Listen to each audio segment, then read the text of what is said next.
Budget आ जाता है ना जब किसी साल का, मिसाल के तौर पे अभी अभी जो बजट आया 2025-26 का, अब इसके अंदर टैक्स लग गए, हर चीज़ पर टैक्स लग रहा है। अब आवाम परेशान है कि पता नहीं क्या होगा, हमें जल्दी से फाइलर बन जाना चाहिए, नहीं बनना चाहिए। देखिए इसमें फाइलर बनना चाहिए या नहीं बनना चाहिए, फ़ायदे भी हैं, कुछ नुकसान भी हैं, मैं दोनों अर्ज़ कर देता हूँ। फ़ायदा ये है फाइलर बनने का कि आप कोई बड़ी ट्रांजैक्शन करते हैं ना, मिसाल के तौर पे आप प्रॉपर्टी लेते हैं, आप प्रॉपर्टी ले रहे हैं, आपको टैक्स में छूट मिल जाएगी, आप फाइलर हैं, आपको आधा टैक्स देना पड़ेगा। बड़ी खुशखबरी है, लाखों में आपका टैक्स बच गया, लाखों रुपये आपका जा रहा था बच गया, कितनी बड़ी रिलैक्सेशन है। दूसरी चीज़, फ़ायदा ये है कि आप टैक्स पे करते हो, गवर्नमेंट को जाता है, गवर्नमेंट आपके ऊपर खर्च करती है, आपने वफादारी आपने शो की अपने कंट्री के साथ, फ़ायदा हो गया आपका। आप बैंकिंग ट्रांजैक्शंस कर रहे हैं, उसके ऊपर टैक्स पड़ता है, 50,000 से ऊपर अगर आपने किया तो आपको जनाब 400 रुपया टैक्स देना पड़ता है। फाइलर है, आपको नहीं देना पड़ेगा। 1 लाख से ऊपर आप ट्रांजैक्शन कर रहे हैं, विदड्रॉ किया अपने अकाउंट में से, आपको 800 रुपया देना पड़ेगा। अगर आप फाइलर हैं, आपको नहीं देना पड़ेगा। आप गाड़ी ले रहे हो, आपको टैक्स में रिलैक्सेशन है। अगर नॉन फाइलर हो, आपको ज़्यादा टैक्स देना पड़ेगा। अगर तो आपने ट्रांजैक्शन करनी है, अमीर आदमी है, आपने प्रॉपर्टी लेनी देनी होती है, आपने गाड़ी लेनी है, कोई ऐसा ट्रांजैक्शंस करनी है, तो फिर आपको फाइलर 100% बनना चाहिए। कोई बंदा कमज़ोर है, मजदूर है, मजदूरी करता है, डेली वेजेस पे काम किया, उसको जनाब 1200 रुपया मिल गया, अब इसको फाइलर नॉन फाइलर से इसको जो टीका लगना है वो लगना ही लगना है। मिसाल के तौर इसने टैक्स जो देना है ना, कैसे देना है, अब इसका कहाँ बैंक अकाउंट होगा। 1200 रुपया अगर इसने ले लिया किसी से, 1500 मजदूरी ले ली इसने, तो इसका तो किचन बड़ी मुश्किल से डेली बेसिस पे चल रहा है, इसका ना अकाउंट है, ना इसने डिपॉजिट करवाना है। गरीब आदमी को ऐसा ज़रूरत फाइलर होने की नहीं है, जो हैंड टू माउथ है ऑलरेडी, ना इसने बंगले, ना गाड़ियाँ, ना कोई ऐसा उसका सिस्टम ही नहीं है, ना उसने लाख रुपया विड्रॉ करवाना है, जमा ही नहीं होना उसके पास, उसको फिर फाइलर बनने की ज़रूरत नहीं है। जिसने बड़ी बड़ी ट्रांजैक्शंस करनी है उसको ज़रूरत। अब फाइलर बन गया है, फ़ायदे तो हो गए उसको, बैंकिंग ट्रांजैक्शन कर रहा है जनाब, उसको खर्चा कम पड़ रहा है, उसको आधा टैक्स पड़ रहा है, पड़ ही नहीं रहा बात सूरतों में। दूसरी चीज़ जनाब, फाइलर बन गया तो टैक्स में छूट मिल रही है। नुकसान थोड़ा सा उसको ये हो सकता है कि पूछगिछ बड़ी है।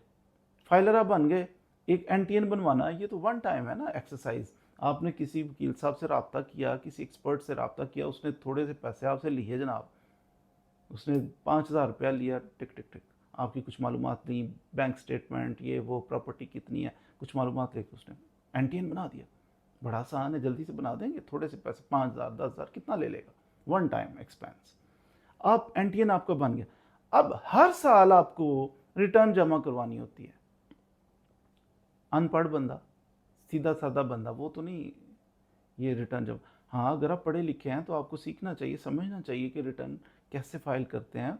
आप कर सकते हैं, घर बैठे ऑनलाइन आप कर सकते हैं, लेकिन उसमें थोड़ा सा रिस्क होता है कि ये जो एक्सपर्ट्स होते हैं, जो टैक्स का काम करते हैं, वो कला दाव पेच जानते हैं, आपको बहुत सारे टैक्स से वो बचा लेते हैं।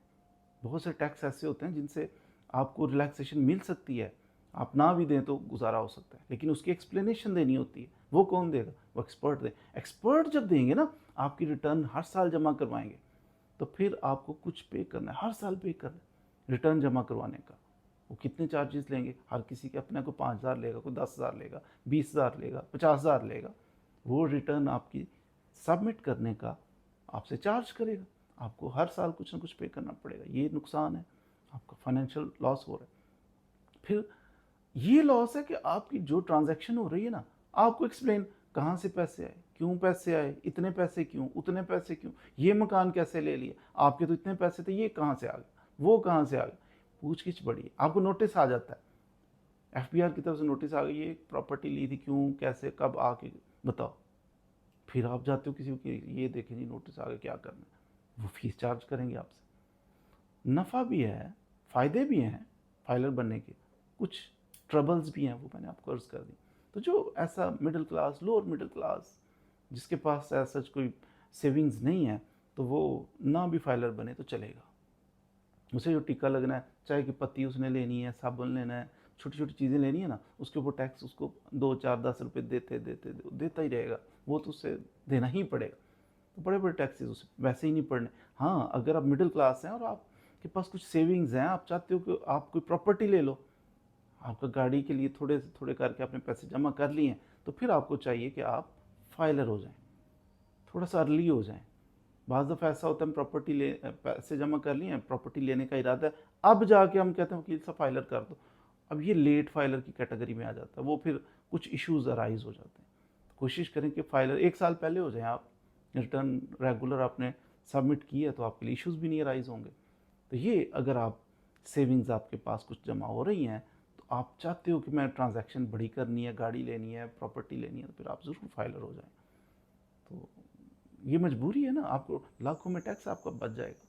तो ये कुछ मारूज़ात थी कि आपको फाइलर बनना चाहिए, नहीं बनना चाहिए, क्या नफ़ा है, क्या नुकसान है। मज़ीद वीडियोज़ के लिए हमारे साथ रहिए। Thank you very much.